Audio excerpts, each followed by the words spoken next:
Kas planeet on suremas? Kui mitu aastat on elada veel jäänud? Kas keskkonnakaitsjad päästavad meid?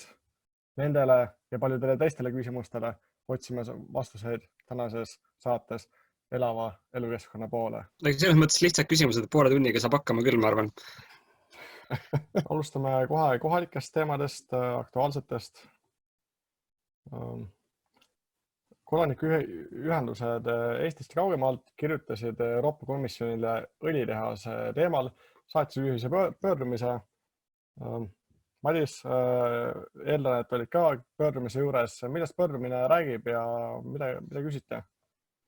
No me oleme siin ju saates ka rääkinud vist iga nädal lakkamatut õlitehastest, aga see on alati olnud niisugune Eesti-sisene arutelu, et kuidas meie valitsus siin mingeid asju teeb ja mida meie inimesed siis nagu sellest arvavad. Aga nüüd me lihtsalt saatsime kokku 24 vabaühendusega kirja Euroopa Komisjonile ka, et mis nemad arvavad, et kas nende jaoks on ka natuke naljakas või imelik see, et sellisel hetkel tehti selline otsus sellise summa eest sellisele projektile. Ja huvitav on see, et juba see nagu meiepoolne kiri on päris palju kajastust saanud, aga see pole isegi veel kõige tähtsam, kõige huvitavam on see, mis vastus sealt tuleb. Et me küsisime, et kas, mida Euroopa Komisjon sellest arvab, et nemad annavad Eestile õiglase ülemineku jaoks 125 miljonit ja Eesti riik samal ajal paneb 125 miljonit nagu risti vastupidisesse asja. Et kas see on nende jaoks ka imelik või mitte ja väga põnevusega ootame, mis seal tulemus on. Kadri Simson, et tema selles, kui ta otseselt väljendada, aga tema justkui selles probleemi ei näe. Et kui Euroopa Liit jagab õiglase ülemineku rahasid, siis eesmärgiks on toetagi kas heitmete vähendamist või siis puhtama tööstuse loomist. Et justkui see õlitehase investeering võiks siis puhtam tööstus olla, eks, et enam põlevkivi ei põleta, nüüd toodame sellest õli. Tõi ka välja justkui lahendusi, et kas siis pumpatakse CO2 kasvuhoonetesse, mis ma ei saanud aru, kus see täpselt töötab, või siis maa alla. Laiendaks seda, et kuidas on hästi mugav umbes samas lauses vahetada oma maailmapilti, et kui rääkida sellest, et kas õlitehas on puhtam kui lihtsalt põlevkivi põletamine, et siis kui sa vaatad hästi kitsalt Eestit ja Eesti statistikat, siis muidugi statistiliselt sa näitad, et sealt tuleb vähem süsinikuheitmeid, aga kohe, kui sa vaatad, et oota, kuhu see õli läheb ja mis sellega seal lõpp-punktis tehakse, siis sa näed, et tegelikult heitmed on sama suured või suuremad. Aga siin antud juhul on mugav vaadata ainult Eestit ja samas kui ühitakse, et kuulge, et aga õli tulevik Euroopa Liidus on üldse väga kahtlane, siis on hästi mugav võtta, aga me vaatame tervet maailma, et kuskil ikka saab seda müüa. Et nagu sa pead nagu nii palju mängima nende sõnadega, et sa saaks üldse mingit loogilist lauset kokku panna. Ja seal samas intervjuus Kadri Simson ka ikkagi tugineb autoriteetidele, ütleb, et kas Saudi naftabossid ütlevad, et kui hind läheb alla, siis ta pärast läheb jälle ülesse. Selle allikaga on mitmeid probleeme. Selle inimesega üldse, keda ta viitab, on mitmeid probleeme inimõiguste vallas. Aga ilmselt paljud inimesed on näinud, et maailm ei ole enam selline, nagu ta oli aasta alguses, et on väga võimalik, et see hind läheb alla ja jääb väga pikalt alla. Seda on ka ajaloos olnud. Aastakümneid vahepeal on see hind on väga madal, et sellega Eesti täna ei arvesta.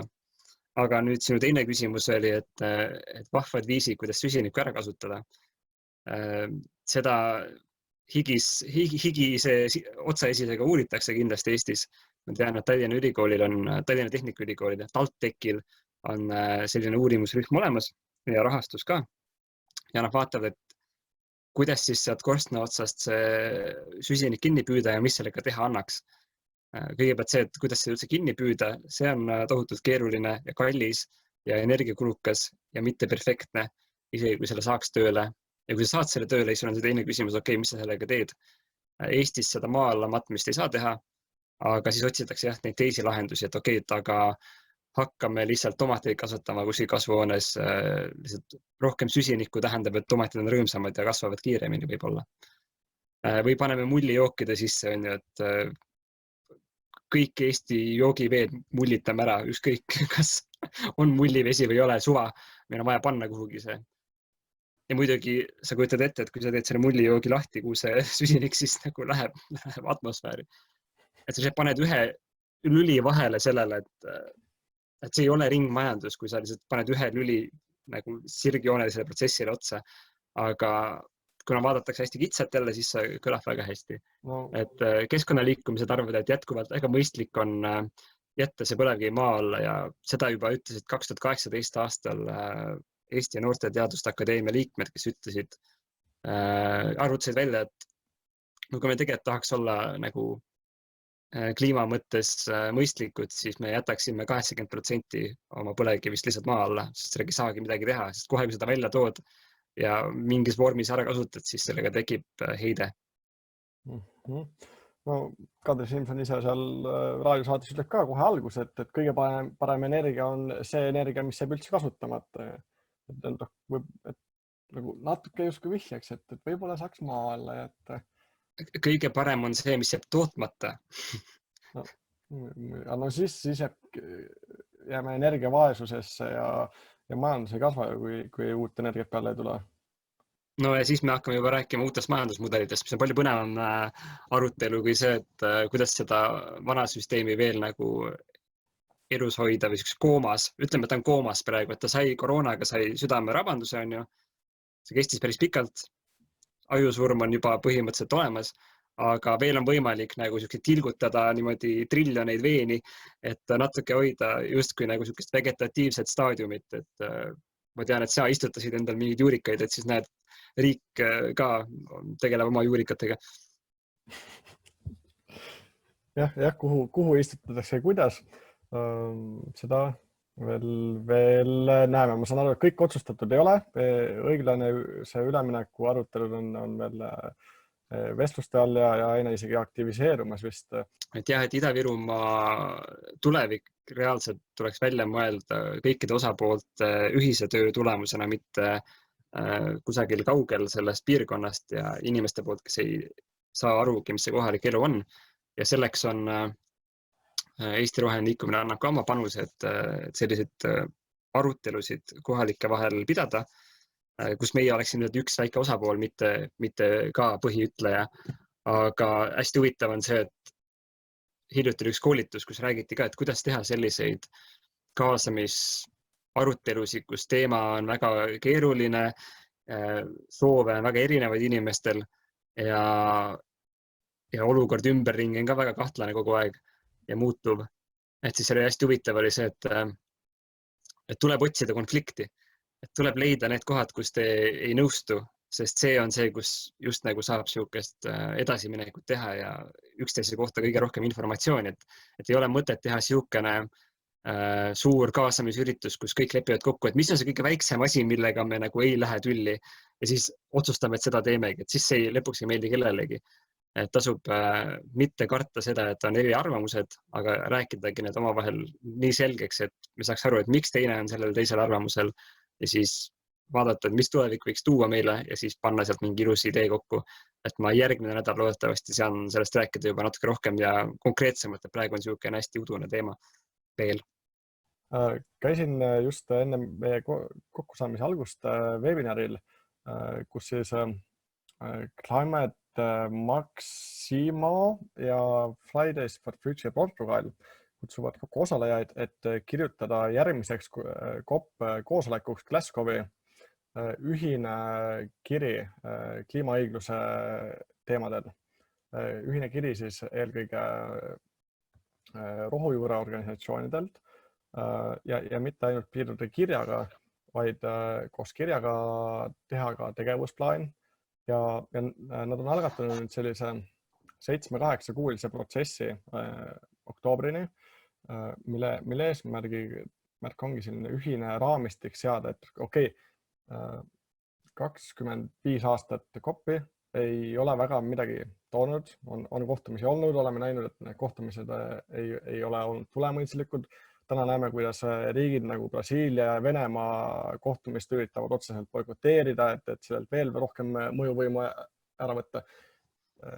Minnes küsimusega, et mida meie kodanikuühiskonna organisatsioonid saame seal teha ära, missugust uut narratiivi me soovime luua, milliseid muutusi me näeme, et oleks võimalik ühiskonda tuua koroonakriisi valguses. Et selline algatus on käimas, on üks 15 riiki üle Euroopa, on mõned Aafrikast. Viimasel kohtumisel, nüüd viimasel webinaril oli ka Lõuna-Korea esindaja, neil on nagu kliimavõrgustik 360 organisatsiooniga. Oled sa kursis, milline fossiilkütuste firma järjekordset koppi sponsoreerib? Ei ole huvi tundnud. Ma ka ei tea, aga ma eeldan, et seal on mingisugune, ma ei tea, British Petroleum on võib-olla hästi õnnelik seal ja särab oma rohelise logoga, et kui head inimesed nad on.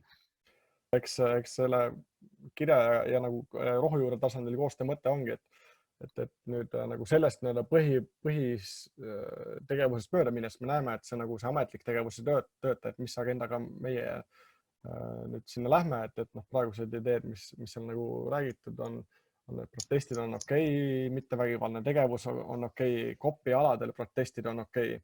Ja eesmärk on nüüd saada just rohujuure tasandilt, rahvuslikelt tasanditelt mitmeid organisatsioone kaasa mõtlema, just kaasa mõtlema ka selles mõttes, et väga paljudel kliimaõigluse organisatsioonidel on ka erinevad vaatevinklid, et kuidas me peaksime kliimakriisi lahendama, et kas me peaksime taotlema töökohtade juurde tegemist või kas me peaksime taotlema dekarboniseerimist või ühiskonna lihtsalt süsinikuvabaks muutmist või peaks ka mingi looduselemendid olema, kas me taotleme majanduskasvu või mitte, et kutsutakse kokku just neid osasid läbi rääkima ja kui me suudame nüüd 20-30, võib-olla mitmete organisatsioonidega üle maailma sellise nagu ühise mingi narratiivi luua, mida me soovime esindada ja alles siis suured sellised korporatiivsed keskkonnakaitseorganisatsioonid kaasa kutsuda nagu 360 ja Greenpeace ja võib-olla isegi Friends of the Earth on võib-olla natukene korporatiivsem. Et alles siis suuremad organisatsioonid seda narratiivi kutsume kaasa lahendama või toetama, et selline plaan on. Ma arvan, et Friends of the Earth ei ole korporatiivne, aga tegelikult on see peavoolu keskkonnaliikumine, et ta on hästi suur. See on ilmselt õige see sõna, mida ma otsisin ka, et korporatiivne võib-olla natuke julm öelda.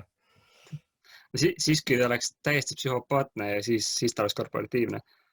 Ma arvan, et ma olen ka istunud erinevatel webinaridel erinevate organisatsioonidega ja mulle tundub, et neid tulevikuvisioone on hästi palju erinevaid, aga üks asi, mis neid ühendab, on see, et see vana süsteem peaks nagu ära kaduma selle kõige kõrval.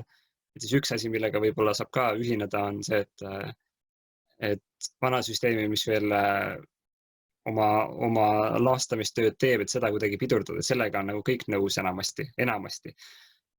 Mõni organisatsioon kindlasti ei ole ka, aga et mis iganes meetoditega keegi seda vana süsteemi lammutab, et siis võiks neile nagu edu soovida, samal ajal kui erinevad uued siis omavahel võistlevad, et milline see kõige parem tuleb. Ja see ongi minu arust aus, sest me ei tea tegelikult, mis see tulevik päriselt ette meile toob. Siis ongi mõistlik, kui on mitu erinevat siukest mutatsiooni korraga ja siis on võimalik neil omavahel võistelda või selle keskkonna vastu siis nagu võistelda, et ellu jääb see, kes kõige paremini kohaneb. Ja, las parim idee võidab või eks võib-olla tuleb mitmeid mutatsioone, mis jäävad pikaks ajaks kestma. Ja mõnikord ma mõtlen lihtsalt õhtuti, et kus Eesti riik paneks selle raha, mis ta topib kuhugi surevatesse tööstustesse lihtsalt, jagab selle 10 ja jagab mingitele algatustele, mis on praegu väga rohujuure tasandil. Ma ei tea, Fridays for Future saab 10 miljonit. Mida te teeksite nagu? Kui see investeering 125 miljonit kokku panna selle õiglase ülemineku fondiga ja jagada see osalejate arvuga, kes nagu reaalselt mõjutatud sellest on, vaatame riigi näitel see 7000 inimest, kes õlitehase või põlevkivisektoriga mingil määral seotud on, siis me saaks toetuse 70 000 eurot inimese kohta. Ratsionaalne inimene ütleks selle peale, et Henri, nii ei saa teha, sest see raha ei tule ju kunagi tagasi, mis sa mingitel hippidele annad. Aga naljakas on see, et õlitehas raha ei pruugi ka tagasi tulla. Sest lihtsalt Saudi Araabia naftaboss ütles, et hind läheb üles ja siis see vend on kõige usaldusväärsem inimene, siis kellele Eesti riik rajaneb oma strateegiatest, no ma ei tea. Manipuleerisime turgu enne, küll me seda veel suurame nüüd, kui hind peab tõusma. See, et tänapäeval me räägime kõigest läbi majanduse võtme, et kas sa teed mingit asja või ei tee, sõltub sellest, et kas see on majanduslikult mõttekas. No, aga ma arvan, et äkki me oleme siin lõpuks selle murrangu lävel, kus me hakkame asju vaatama sellest seisukohast, et okei, et kas see on keskkondlikult mõttekas ja kui on, siis vaatame edasi, et okei, palju ta majandus siis mõjutab ja palju ta mingi teisi eluaspekte mõjutab. Aga ma ei tea, kas asi on juba piisavalt hulluks läinud, kas need keskkonnatingimused, mida me täna talume, on juba läinud piisavalt hulluks.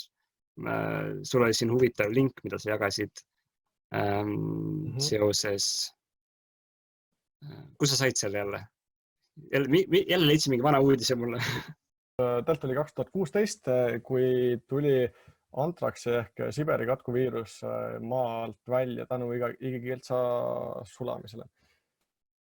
Igikelts, mis oli aastakümneid, kohati isegi aastasadu ja aastatuhandeid olnud puutumata külmas olekus, soojade suvedega Siberis hakkas massiivselt sulama. Sealt alt tulid välja põhjapõdrad laibad, kes olid selle bakteriga, antraksi bakteriga nakatunud. Siis, kui kohalikud inimesed läksid seda jää alt välja tulnud laipa uudistama, siis nad nakatusid selle bakteriga haigusega, mis justkui, mida polnud maamunal 60 aastat nähtud. Selline uudis aastast 2016 Postimehes kirjutas sellest koroonakriisi valguses uue lühikese jutu. See on, ma olen ise ka jälginud võib-olla viimasel nädalal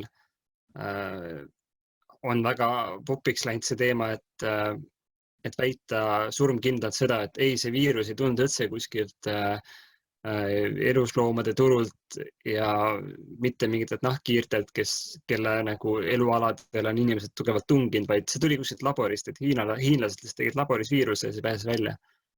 Et ma arvan, et miks sihukest asja on hea uskuda või populariseerida, isegi kui see ei ole kindel, kas see on üldse nagu tõsi, on täpselt samal põhjusel, et siis sa ei pea nagu muretsema selle pärast, et võib-olla inimkond on läinud liiga ülbeks siin maakeral ja saab öelda, et see oli lihtsalt jälle üks meie suur tehnoloogiline saavutus, see viirus teha ja me peame edasi tehnoloogiliselt saavutama ka kõik vaktsiinid ja antiviraalsed droogid selle vastu. Ja, hästi mugav on jätta looduse võrrandist justkui välja, et see ei ole see, millega me arvestama peame või kust ühedki probleemid alguse saavad. Muidugi sa triggerdasid minust kohe selle, et kui igikeltsalt asju välja sulab, siis seal lisaks põtradele sulab ka välja juba kõdunenud põtrasid ehk igast kasvuhoonegaase, mida eriti kardetakse, on metaan. Et kuna ta on palju võimsam kasvuhoonegaas kui süsihappegaas ja seda on seal sihukesel madalal Siberi aladel päris palju. Et siis, kui see nagu sulama hakkab otsast, siis ta on sihukene äge iseennast kiirendav protsess, et natuke sulab ära, ilmneb soojemaks, veel rohkem sulab ära, ilmneb veel soojemaks, tähendab veel rohkem sulab ära, tähendab ilmneb soojemaks ja siis võid nagu asjad kokku pakkida ja kuu peale sõita. Et kui igikelts ja Arktika jäämeri peaks nagu sulama hakkama nii massiivselt, et sealt massiivselt metaani hakkaks välja tulema, siis see mass, mis seal peidus on, süsihappegaasi ja teisi kasvuhoonegaase, tähendab 1600 gigatonni süsinikku võrreldes siis sellega, et meil on praegu atmosfääris 800 gigatonni süsinikku. Ehk kui me praegu räägime natuke kontsentratsioonist, et 280 pealt 350, 415 peale, siis seal kui see sulamine nagu massiivselt pihta hakkab, siis me räägime nagu, mina ei oska seda isegi sõnadesse panna. Tegelikult me ei tea, kas sealt siis juba praegu eritub seda gaasi või mitte, sest osad teadlased ütlevad, et väga palju tänapäeval nagu rajanetakse arvutimudelitel, et jube mugav on vajutada nuppu ja vaatad, mis need mudelid sulle näitavad. Palju vähem tehakse reaalseid mõõtmisi. Ja seal on osad mingi käputäis teadlasi, kes üritavad seal Siberis ja polaaraladel teha neid metaani mõõtmisi. Ja siis nad on uludes vaidlustes teiste tüüpidega kuskilt mujalt, kes ütlevad, et ei ole võimalik, et see metaan nagu üldse pinnale jõuab, sest kunagi mõõdeti kuskil sügavas meres seda mingi metaani mullikesi oli näha, et need nagu hajuvad sinna vette ära ja lahustavad ära. Aga Siberi häda on selles, et sealt see meri on hästi madal. See mull tekib küll, aga ta jõuab enne pinnale, kui ta kuskil ära hajub. Nüüd teadlased vaidlevad siis, et kas ühed tegid nagu arvutis mudeli ja ütlevad, et ei ole võimalik, et nii palju seda metaani tekib. Ja teised käivad mõõdavad mingit, no aga paraku lekib, on ju, aga see ei sobi nende mudelitega, mis on hästi konservatiivsed ja siis on nagu... No, igasugusel mudelil on teatud piirangud vastavalt sellele, mille põhjal see mudel üles on ehitatud. Eelmine aasta tuli välja uudis, kus Kanada igikelts sulas ja seda ta sulas nagu 70 aastat parem, kui oli oodatud. 2004 aastal tegid rahvusvahelise kliimapaneeli uurijad tegid uuringu, et tegid nagu mingi mudeli, mille põhjal need ennustasid, et kus ja kuidas, kui kiiresti kliima muutub ja soojeneb ja kuidas igikeelt sulab. Ja siis tuli, et see sulamine algas 70 aastat varem. Samas hea uudis võib-olla on see, et ma käisin Arenguseire Keskus teeb nüüd, Eesti Arenguseire Keskus teeb iga teisipäev mingisugused webinare. See teisipäev oli teemaks, oligi energeetika tulevikuvaated ja seal üks ettekandja ütles ka, et ta on ikkasuguseid erinevaid jooniseid tehtud, et millal see nagu naftatarbimine saavutab oma tipu ja siis hakkab alla tulema.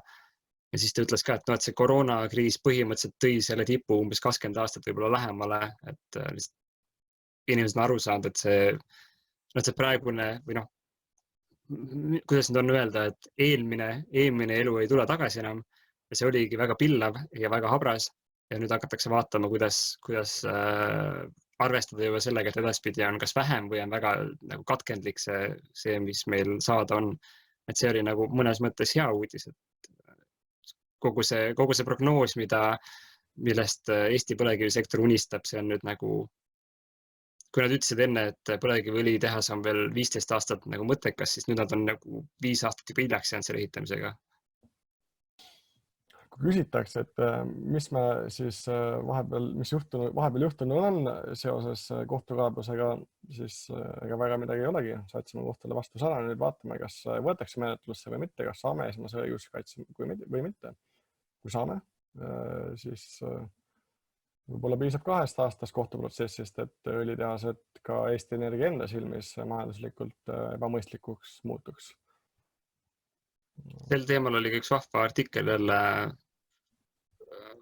Päevalehes vist, kus analüüsiti ka seda, et miks Eestis varem ei ole olnud selliseid kliimakaebusi ja miks neid võiks olla veel rohkemgi. Et seal oli jurist Kärt Vaarmari, kes avas seda tausta natuke minu arust väga hästi.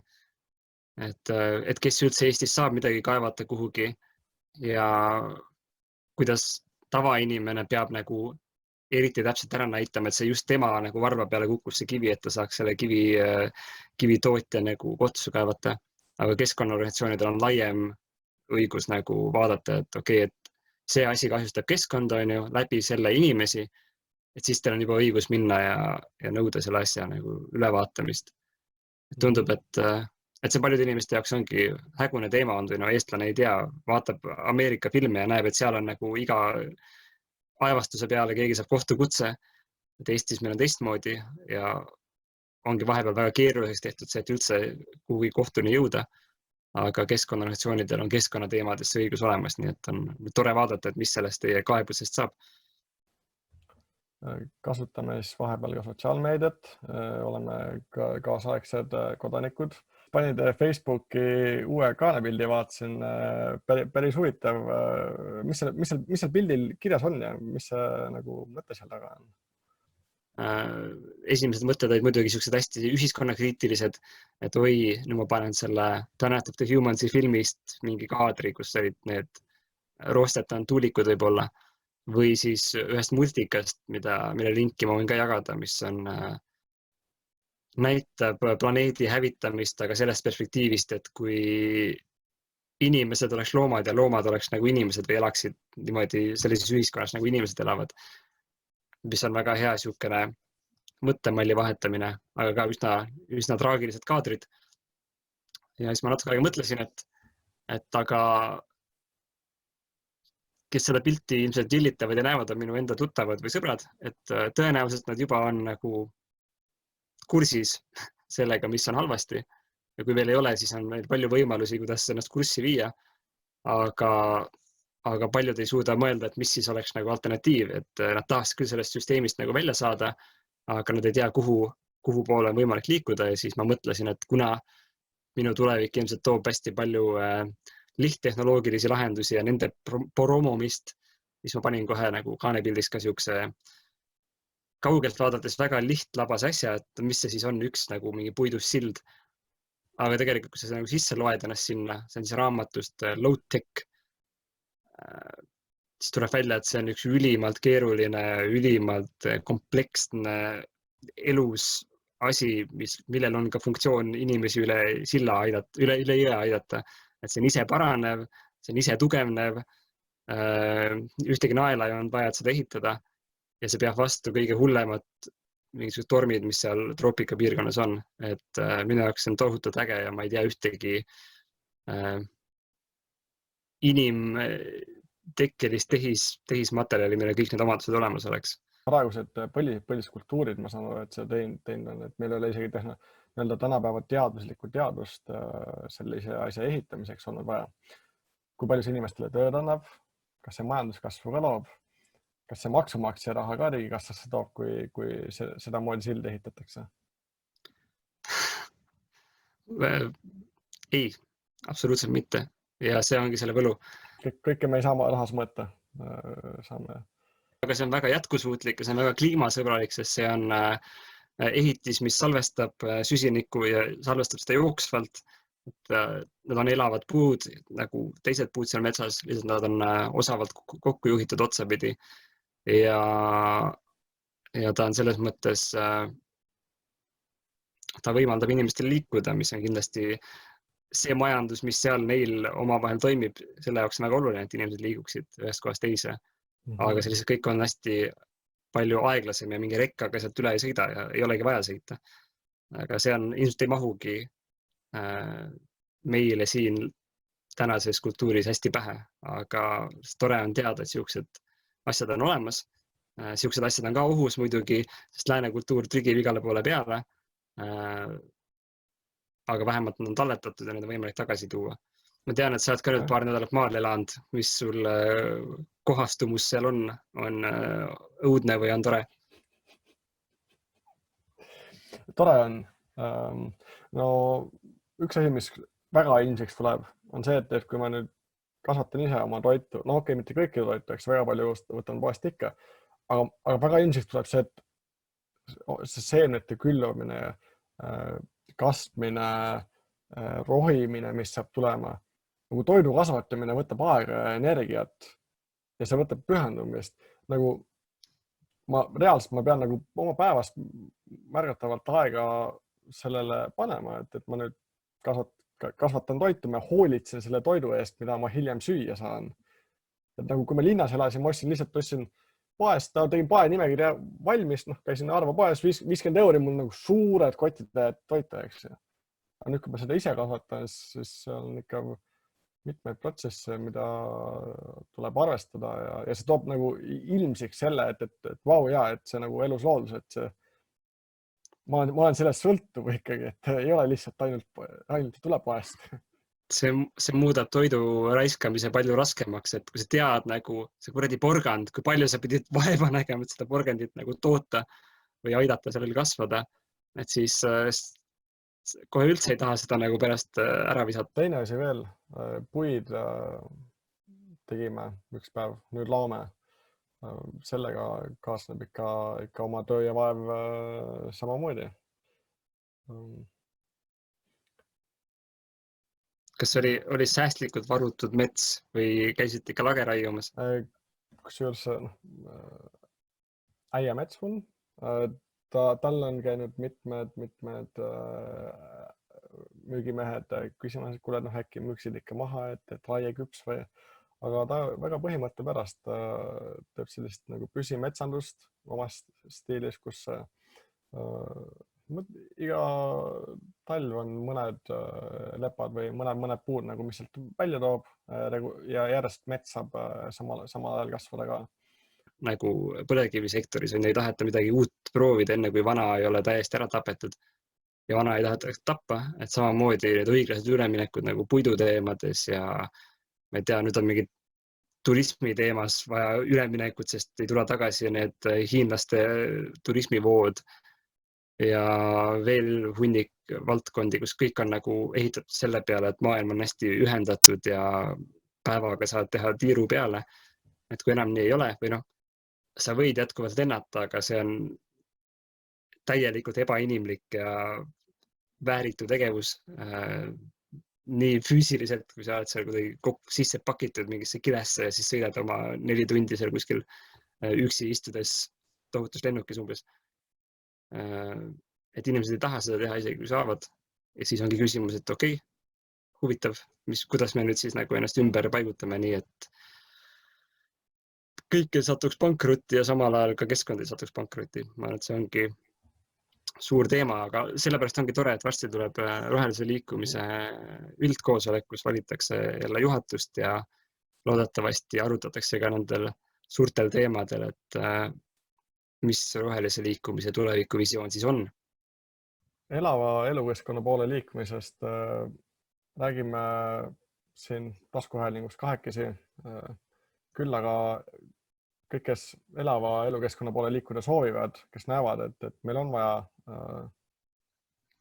oma elu, oma lähedaste elu toetamiseks, planeeti hoida, planeeti tervendada, oma elukeskkonna ravida, siis koos teiega me ikkagi elava elukeskkonna poole liigume, et kui teil on häid mõtteid, mismoodi elava elukeskkonna poole liikuda, saatke meile, võtame arutlusele ja tegutsegem koos aktiivselt. See on väga hea, sina oled see positiivse sõnumi esindaja ja mina olen see pessimist, ega mina just hiljuti laadisin üles YouTube'i oma kanalile loengu, kuidas elada sureval planeedil. Nii et kui see positiivne sõnum siiski ei realiseeru, siis te teate, et vähemalt ka nagu selle negatiivse stsenaariumi puhul on võimalik kuidagi hakkama saada. Neile palun vaadake seda videot. Ja siis mõtleme, kuidas edasi. Ootame parimat, valmistume halvimaks.